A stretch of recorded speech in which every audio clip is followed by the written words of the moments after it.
And there it is. Hey, Rick Barrow. Hey, everybody. Rick Barrow here. Okay, on this Tuesday, what is today? The 5th of April, right? A few more days, and you got to have your taxes filed if you don't already. And today we are very fortunate from the lovely state of Arizona, the Gilbert office. We have Debra Lopez. Debra, welcome to the show. Thanks. Okay, and I've known you for a while because you've been in my coaching and so forth, but tell them a little about yourself, how long you've been doing this, all that good stuff, please. Okay, yeah. So I actually started into the real estate industry as a private mini investor, so to speak. So my husband and I started in 2009. Um, my After multiple transactions that we were doing with alternate agents, I had an aha moment, and I thought I could do this. So I left corporate America and I decided to start my own business. So in 2016, I went to real estate school. 2017, I started with Berkshire Hathaway. So January, it was 5 years that I've been here, and that's my story. My history is actually um, contract manager with Motorola. I was there for 30 years. So I was a contract manager in contract negotiations. So that really kind of helped me with the contract piece of it, and also in negotiations when I'm representing either a buyer or a seller. Okay, awesome, awesome. And just give them a little idea because I know that you've been doing very well last year. Congratulations. What do you Thanks. like? What's your production level? Just so they have an idea of what kind of business you're doing. Last year was probably my best year ever. By myself, I actually closed 37 units. So, And yeah, where it was did you huge in company? comparison. You were up to, where did you finish? What number were you in the company last year? Let me see. I think it was 52 or 54. 52. Yeah, I think it was 52. Yeah, I should have had that in front of me, but I'm pretty sure it was 52 out of 1,100 agents. So Yeah. congratulations, only 5 years in. You know what's interesting, Deborah, that you say that because I've heard that before. We were doing investing and the realtors we were dealing with. I thought, if they can do this, I can definitely do this. So that was your aha moment, wasn't it? You were being It kind. really was. It really was. And yeah, I wanted to help people as well because I knew that I think I have a little bit more compassion.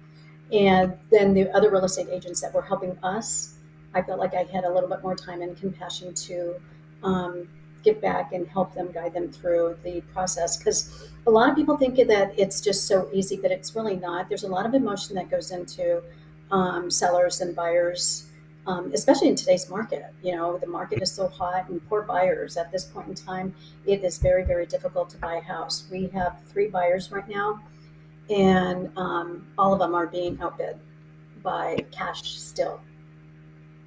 Yeah. So now, so just so they understand, like when you're doing a transaction, customer service, lead follow up, presenting your offers correctly, right? Keeping you in the loop at all. And those are the kind of things the average agent doesn't do really well.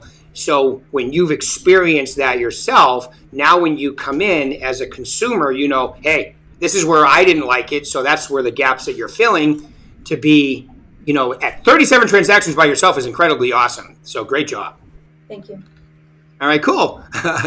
So anything else on that learning journey maybe you think they should know? I think for me, it was difficult to, I thought it was going to be easier than what it was.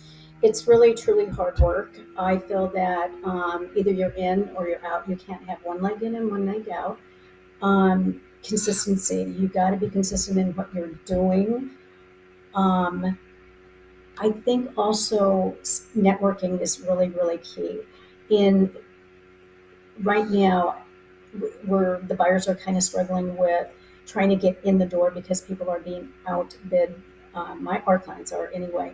But since I've been in the business, I've always tried to work very ethical with the other agent on the other side.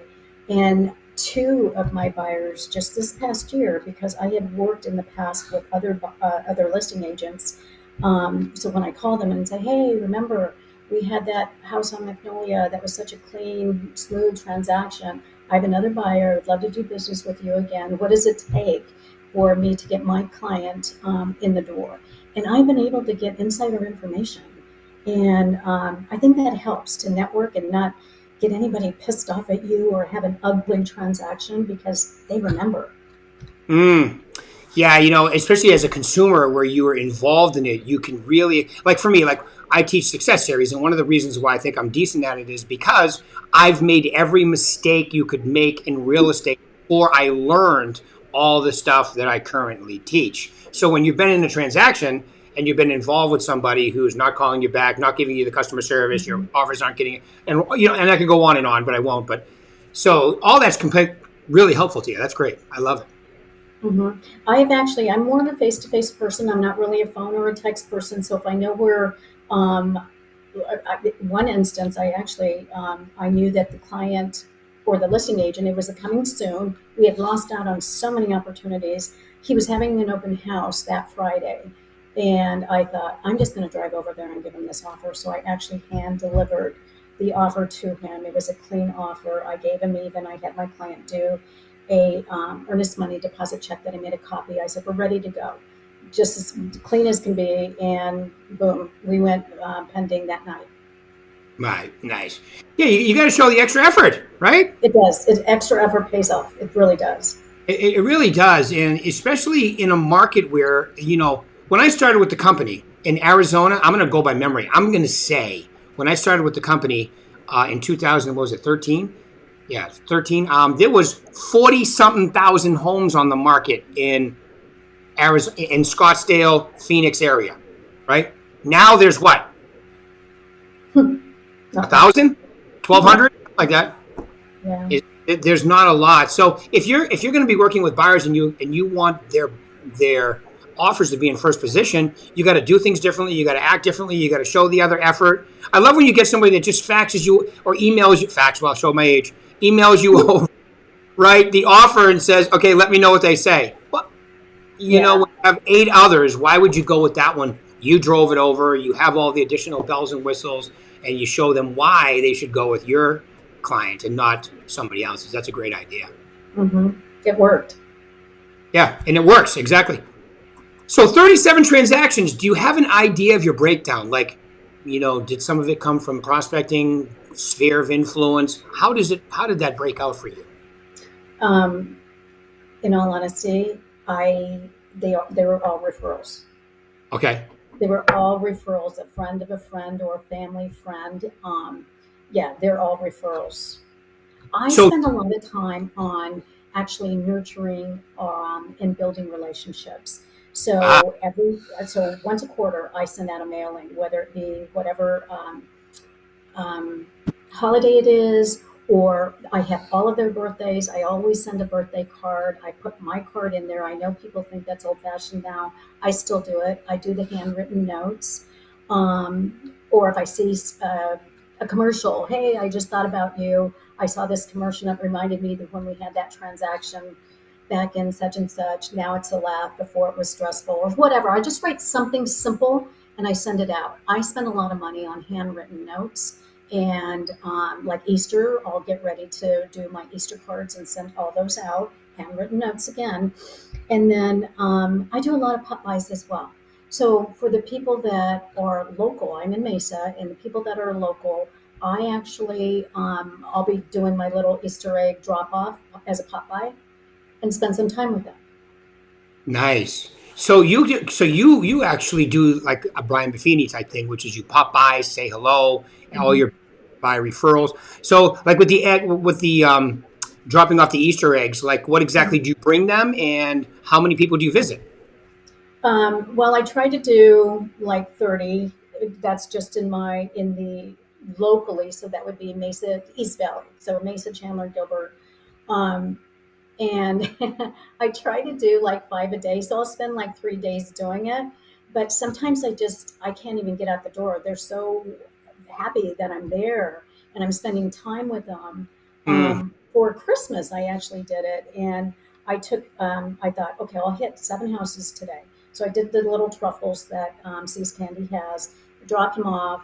And several of them, actually a lot of them, just invited me in, um, and we sat for like a good hour. So I Ooh, didn't really get to deliver all of my candies because I was there visiting with them. But in two of those cases, I actually got referrals out of it. So it was worth my little $10 box of candy and my hour of time to actually get a new listing. wow. Wow. And listen, what a company woman you are. See's Candy, also owned by Berkshire Hathaway. Oh, no kidding. Yes, no, no, I agree. And you get your discount, so might as well do it. It's the best candy Right. ever. A lot of discounts with the Berkshire Hathaway name. So good. Yeah. I'm glad Mhm. you're taking advantage of those. All right, great. So, okay, so you have 30, I would call your A clients. You go visit them, holidays and so forth. And then you mentioned you send out your newsletter, I think it was, right? Or information. I have to get this year. I need to get better on a couple of things. One is going to be the social media. Two is going to be I don't have a newsletter that I send out. So I do need to actually add that on my list of things to do for 2022. Okay, but what is it you're sending out to the other ones? You mentioned something you were sending out. It's usually a greeting. So we're so fortunate to have so many holidays. So like this, what I'm getting ready to do right now is just Easter cards. Gotcha. So happy Easter. I'll All say right. something more than that, but right now I can't think of what I'll say. And I actually individualize them. Oh, good. So Wow. Yeah, because the VAC itself, the VAC 2.0, I don't know if you've looked at the newsletters in there, but it's a pretty awesome newsletter that you could use and you could even email. Email has a better rate, but if you're going to deliver them, and mailing obviously is a good personal touch as long as it's like you say personalized and hand write out the it envelopes for is. people to open them. Yeah, Yeah, and you're right about the VAC. I sometimes reinvent the wheel because I don't. The VAC is very, very powerful. I really need to focus on spending some time actually looking at exactly what they have because it would be so much easier for me to actually do a blast email card versus a handwritten card. But I have been successful with the handwritten cards in return on investment. So I'm going to continue to do that. I do yeah. need to add VAC. It's powerful, and I just need to spend some time navigating through it. Yeah, you just got to get their email addresses in there. But I am not recommending that you stop the personal touch. That Yeah. handwritten, because they open that. I mean, I know that I get junk mail all the time, but if anything is handwritten, I'm opening it immediately because I think it's a card or something good from somebody. And sometimes people that are really smart don't put the return address either. You just a handwritten nice note, or on the back sometimes it'll show the return address. So there's all kinds of little things you can do. But if they know you, Hmm. and they've done business with you, because 37, that must mean, okay, I'm just going to guess you probably have 250, 350, something like that in your complete database, or is how many right? I don't know exactly how many I have, but I have a ton of people in my database. Okay, Some good. are going to be long distance, and some are going to be local here in Arizona. Right. There you go. Yeah, so if you have 300 in there and you get a 10% return, which is normal if you're being consistent, that would be 30 deals. Right? So if you have Right. 4, then you're talking that 37, 38 mark that you would have. So that's awesome, Deborah. Great stuff. All right. So, what is your goal this year? If you did 37 last year and you were number 52, what is your goal for 2022? My goal is obviously to increase my volume of. I would like to get more listings. Right now, in today's market, it's more fun actually being a listing agent than a buying agent, a selling Oh, agent, because of the competition here, low inventory. I would like to get more listings. yeah. That's my goal. It's all about being in control of your business, and you're in control when you have listings. Right, right, right. So, secondly, another great thing that happened in 2021 is my husband retired. He retired in June and actually started helping me. He does have his license as well. So, he's been able to help relieve some of the um, day to day work, if you will. Nice. And like for the weekend, this past weekend, I had a client come in from Las Vegas and I spent from 10 a.m. Saturday morning till 5 p.m. that day showing them property, and he was able to go on the west side and show property to another client of ours that came in from being relocated actually from Northrop Grumman. So he was able to. So we were able to divide and conquer. Nice. So he's helping me with that piece of it. which has been nice. And then he puts up my signs or puts up flyers, or it's been kind of nice. He's a CPA, so he's a retired CPA, and has been able to help me with a lot of the financial piece of the business. Well, yeah, because you are an independent contractor, and that's a whole different. It's a great thing, but you definitely need somebody who knows what they're doing tax wise to help you out with that. Exactly. So he does your taxes. He puts up your signs. He runs around. That's a good assistant to have. It's not sweatshop labor, right? You are taking care of him, right? No, trust me, he gets paid. Okay. All right. Good. Good. He's a CPA. I'm sure he is. All right. So my favorite question, Deborah, because it's great because I've got to work with you and I've seen you go. When you work with people, I could tell right away that business attitude you added to the business immediately was going to help you soar, and I just didn't know how high you would go. But 37 by now with your husband helping you, hey, really, the sky's the limit for the two of you. So, what would be the top 3 things you would tell them to focus on if they're trying to get out of the gate hot or take their business to the next level? So, for me, and these are going to be equally important. One is going to be I think this is most important. Get up, get ready, and be ready to show property or go on to a listing appointment, because I have lost out on probably 3 or 4 opportunities now where I get up, I go into my home office, I log onto my computer, and I'm there till about 11 a.m. So I start at 7, I'm there at 11, but just, somebody has called me on the phone, wanted to view a property, and I wasn't ready. So it's like, okay, well, I can be ready in like an hour and a half. I knew I needed to go up, take a shower, get ready, and drive. And I lost the business. I lost that opportunity because they wanted it right now. So for Right. me, I need to get up, get ready, and be ready for that phone to ring, and for me to be readily available to show them, whether it be a listing presentation or a buyer. Yeah. So that's number one. Number two is time blocking. I think I just mentioned sometimes I'm on the computer from 7 to 11, and I think I need to just time block. Time management is really key in this business because I could spend all day on the computer and no ROI at the end of the day. Wow. So I think if I time block myself and say, okay, every morning I want to go look at my computer, I want to get into my email, anything that's in my inbox, I want to make sure I answer and put it in somebody else's inbox. And then I'm free the rest of the day to either prospect, door knock, pop buys, whatever I want to do. So I think time management is really important in this business. And then the last thing I would do, your mindset. I think mindset is really key. I usually start at my evening is I plan my day the evening before, and I write down everything that I'm going to be doing. And then at the end of the day, I can check it off and say, okay, I really did accomplish all these things today. Because if I don't, then I feel like I've spent my wells for nothing and I'm really tired. Right. So if I plan my day in time block, I'm very much more productive.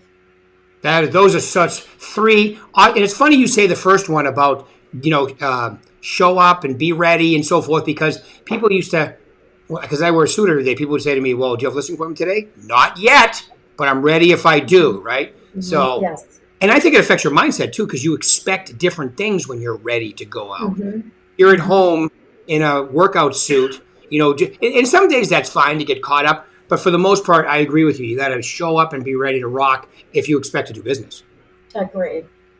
And like I Absolutely. said, I lost 3 opportunities, and I keep saying, okay, I learned from that. But obviously, if I lost 3, I didn't learn. So now I really do need to get up, get ready, get out.